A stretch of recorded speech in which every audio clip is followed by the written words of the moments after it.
چرا آب برای بدنسازان حیاتی است؟ سلام به همه، به کانال ما خوش آمدید. امروز می‌خواهیم درباره اهمیت مصرف آب در بدنسازی صحبت کنیم. آیا می‌دانستید که آب نقش بسیار مهمی در عملکرد ورزشی و بهبود نتایج تمرینات شما دارد؟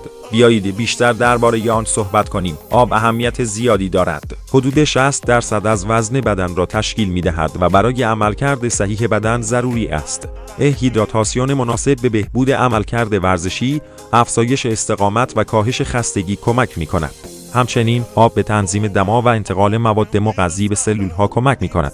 زمان‌های مناسب برای مصرف آب در بدنسازی: قبل از تمرین 1 تا 2 لیوان آب 30 دقیقه قبل از شروع تمرین. در حین تمرین هر 15 تا 20 دقیقه یک جرعه آب بنوشید. بعد از تمرین حتما آب بنوشید تا مایعات از دست رفته را جبران کنید. می توانید از نوشیدنی‌های آب میوه نیز استفاده کنید. نشانه‌های کم‌آبی در بدن: نشانه‌هایی مانند خشکی دهان، خستگی، سردرد و کاهش تمرکز می توانند نشان دهنده کم‌آبی باشند. اگر احساس تشنگی می کنید، احتمالاً بدنتان به آب نیاز دارد. به یاد داشته باشید که رنگ ادرار نیز می تواند نشانه ای از هیدراتاسیون شما باشد. ادرار روشن‌تر نشان دهنده هیدراتاسیون مناسب است. نکات مهم در ورزش: سعی کنید همیشه یک بطری آب در کنار خود داشته باشید.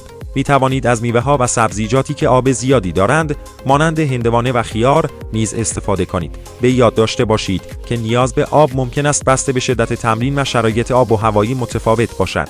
امیدوارم این نکات به شما کمک کند تا هیدراته بمانید و بهترین نتایج را از تمرینات خود بگیرید. اگر سوالی دارید یا تجربه‌ای در این زمینه دارید، حتما در کامنت ها بنویسید. فراموش نکنید که کانال ما را سابسکرایب کنید و ویدیو را لایک کنید. تا ویدیوی بعدی، خداحافظ.